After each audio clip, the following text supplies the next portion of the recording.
It all starts up front. Pass protection. We're talking pass protection in this video.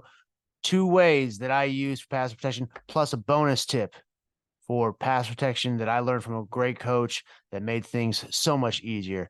Stay tuned.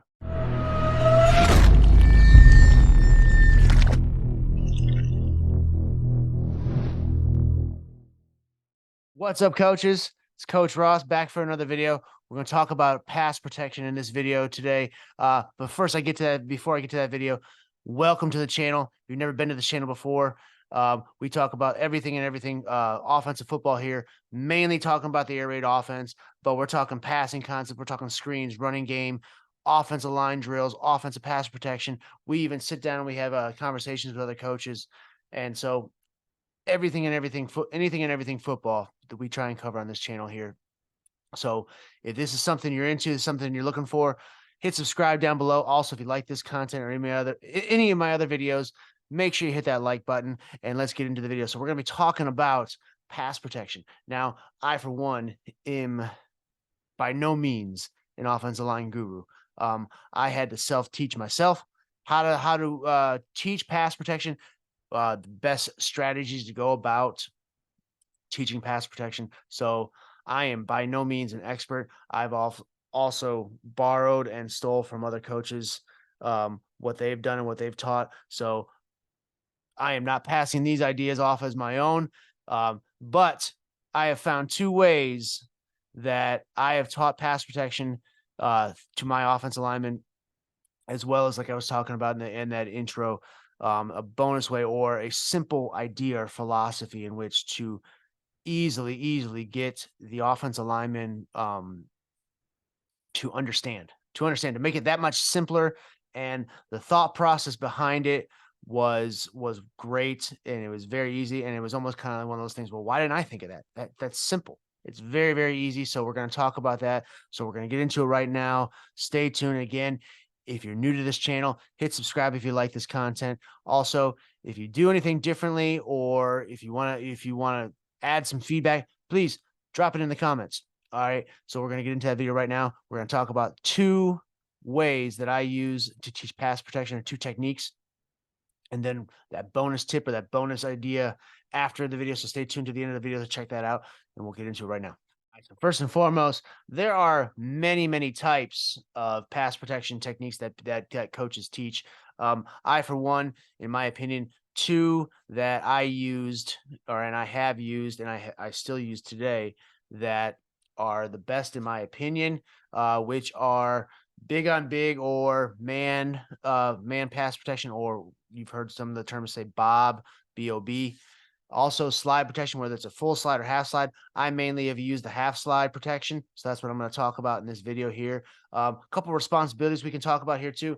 If you like to keep the running back or tight end / H back in the pass protect, you can do that. I, for one, like to have the running back and even the tight end in the passing concept for the most part. My personal opinion is the more receivers we have, the more options the quarterback has. So very rarely do I keep the running back or the tight end for pass protection, but you can if you want to have that 6-man protection. So they can be included. So there's responsibilities. Running back can be responsible for the Mike linebacker or the Will linebacker to his side. Quarterback can even have responsibility in the pass protection as well. So you can make him responsible for the Sam linebacker or Mike linebacker. And you say, well, coach, how can a quarterback be responsible in pass protection? Well, he needs to be knowledgeable about where that linebacker is. He has to be, if he's responsible for that particular linebacker, he needs to know what that linebacker is doing. Is that linebacker blitzing? Is that linebacker going back into pass coverage? Just him being responsible or knowledgeable about where that defender is can make him responsible in pass protection, because if he takes into account that guy's coming, we can then maybe throw the ball to replace the blitz that he came from, or have a hot read based on what that linebacker is doing. So that's one way in which you can incorporate the quarterback into the pass protection as far as giving him a responsibility with regards to it. All right. So the first one, and this is the one that I mainly use here, is man or big on big pass protection. All right. The easiest way that I found to teach this would be follow the simple rule. And you can start this as young in the youth, is understand that they need to protect the inside first. Inside first is the shortest distance to the quarterback. So inside, head up, outside. So linemen are on linemen and running backs are on linebackers. Okay.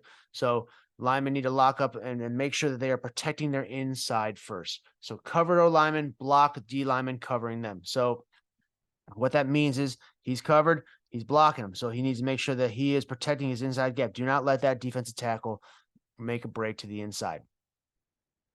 Linemen who aren't covered will work inside out. Okay. That means that they're going to cover inside, head up, outside. So they're going to work that way and they're going to make sure that their inside gap is covered. So it's again, every single concept or every single thought process with this is protect the inside first. Protect the shortest distance to the quarterback. Look to protect the inside gap. Again, I sound repetitive when I'm talking about this, but it's got to be repetitive so that you get your players to understand. Look to protect the inside gap before looking to lock onto a linebacker. Now, when I say lock onto a linebacker, obviously that means that we cannot have the lineman going upfield to go and engage a linebacker. All right. But if they have no defensive players around and no defensive linemen around them, then obviously they have to look to a linebacker to see what that linebacker is doing. But obviously they're going to get into their vertical drops. All right. And if there's no defensive lineman here, their eyes are up and they are looking for what that nearest linebacker is doing. Is that linebacker coming on a blitz? Otherwise, he's just going to continue to drop and protect his inside first and make sure that nothing gets through his inside. Again, simple way to do this is for the kids to understand is inside, head up, outside. Those are their three main responsibilities: inside, head up, outside. All right. So you pair this obviously with coaching the vertical drops, the vertical sets, making sure the offensive linemen have a good, solid base. The most important thing in pass protection is their feet. They have to have their feet moving. Their feet need to be underneath them. They have to have balance. They have to have balance. They have to be able to move their feet well enough, side to side, even back, to make sure that they are staying in front of those defensive linemen. Obviously, their hand placement is very, very important too. So you need to teach them hand placement, where to place their hands, and make sure that their hands do not get too far to the outside of them so they don't get called for holding. All those things go into those are the simple little fundamentals. But the technique or the scheme here, as far as big on big, is remember inside, head up, outside. That is the number one rule, in my opinion, about teaching this type of technique as far as pass protection. All right, with the slide protection here, again, I talk about you can do a full slide. I'm only going to talk about half slide here because that's the one that I've used before in the past, and it's one I feel more comfortable teaching. Again, like I told you before, I am not an offensive lineman guru, so I don't pretend to know everything there is to know about the offensive lineman. I am still learning day in and day out. I am researching like crazy to figure out how to teach it better. But with the half slide, mix of big on big into a half slide, need to declare a call side. Okay, you need to declare a call side, and I'll explain that here in a minute, which is usually the backside to the concept, which is the slide side. Okay, that may not make sense, but here I'm going to explain here in this little diagram here. All right, so as you can see, this side of the line is sliding. Okay, this side of the line, the left guard and the left tackle, they are in big on big pass protection. Basically, they're just getting into a vertical drop. The call side is the side that's going to be big on big, or the call side is going to be the side that is going to go through their inside, head up, outside rules. This side is the back side. So in other words, say for example, we're running stick to the left. Okay, we have their stick route and everything. This is the concept side. The back side is where we're going to slide. So they're going to slide, protecting the inside, protect the inside, protect the inside, and basically just pushing the defensive linemen or pass rushers, whatever it may be, even linebackers included, further away from the quarterback. So Bob's side will block nearest defender on the line while protecting their inside gap. Running back can be responsible for declared Mike linebacker if you like to keep the running back in for pass protection. Backside will slide protect.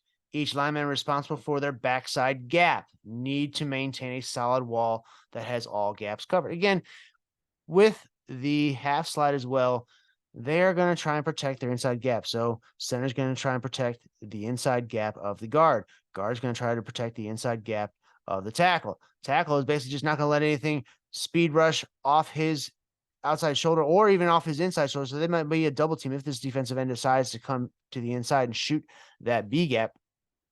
So again, it's the same concept of big on big. You're just moving, trying to push that defensive line on that side of the ball further away from the quarterback. All right, now I'm going to get to the bonus stuff here. All right, this is a quote from Mike Leach. I know it's long, so I'm going to read it here real quick.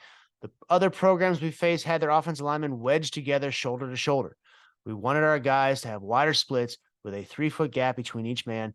It was an approach we'd seen by BYU used successfully. If that was working, we'd widen out the gaps even more. Most people assume that those gaps left your quarterback more vulnerable. For us, it actually did the opposite. It forced the defensive line to stretch so that defensive ends, who are their best pass rushers, would begin the play even further away from our quarterback than normal. The wider splits created running lanes and throwing lanes, reducing that glut of traffic you typically have in the middle of the line of scrimmage. And it made it harder for the defense to run stunts that would have otherwise lured our offensive linemen into picking up the wrong man once the ball was snapped. We were changing the geometry of the game. That is great. I mean, if you think about what he's saying there, it is very, very smart and it makes a lot of sense. Now, one coach that I really admire, he's in the state of North Carolina, as I am, Coach Patrick Taylor. He broke that idea down that much further into one statement, which you see below there, right there. It says, more space equals more time. And I'm going to break that down here in a diagram here, but I cannot agree more with both coaches. Obviously, the idea is fabulous. You create more space or you create a further distance for the defensive lineman to get to your quarterback. It makes it harder for them to actually get to the quarterback, coupled with a few other things with what the offense is doing. It makes it that much harder for the pass rush to get home to the defense, to the quarterback. So it's a great idea. Bonus tip, this is what turned the light bulb on for me, which made it much, much easier. And that light bulb turned on for my players. And I'm going to show you just visually what this statement is saying here in just a moment. All right. So what I'm talking about, what that meant, what more space equals more time. Well, what that means is what Mike Leach was talking about is you widen the splits. You widen the splits of your offensive linemen out further. You can go even further than that, 3 feet. I mean, a lot of times what that does, that scares coaches into doing this. But what is the defense doing? The defense has to adjust to you. Okay. If the defense doesn't adjust to this, then they're simply just going to get out leveraged in the running game. We can just easily pinch down with an offensive lineman here and pinch down here. I mean, obviously that defensive back might come over here and head up, but still pinch here, and we've out leveraged that defensive, and now we can get outside him with the running back. So defensive linemen have to adjust to this. They have to. The defense has to adjust to this. So what that means then is that the defensive linemen then, they see that, well, they have to widen out. They have to widen out. And now it creates these wider gaps for the running lanes, okay? Is we can just kick out this defensive end even further and run in between them here. But when it comes to the pass rush, now what we've done is we've brought them further away from the quarterback. Further away from the quarterback, more space, more distance equals more time. You couple that, again, like I said, with the quarterback getting into his drop, whether it's a drop back pass, whether it's quick game, he's still going to get into a drop. So which means he's going to create even more distance, more space. So that defense lineman has to get further away. We get that defense lineman further away from the quarterback. We've essentially created more time. All right.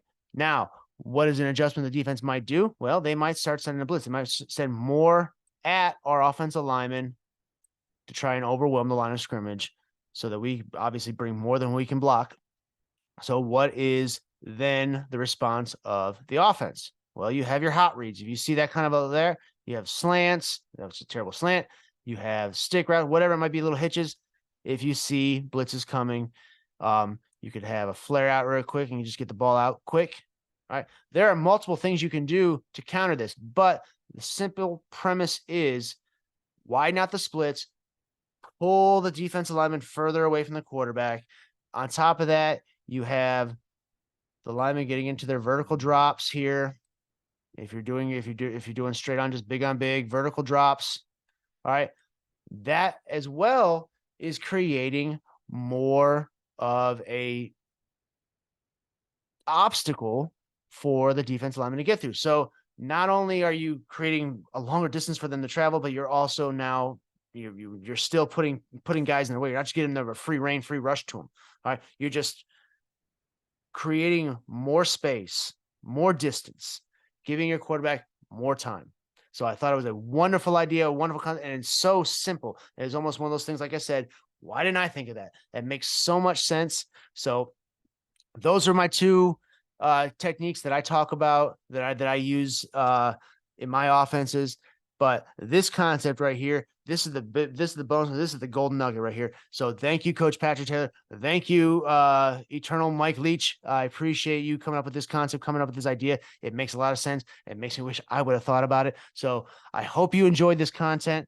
If you did, hit a like down below. Also, if a coach needs to see this, share this video out to other coaches who need to see this. If you haven't already, make sure you subscribe to the channel, and I look forward to seeing you in the next one.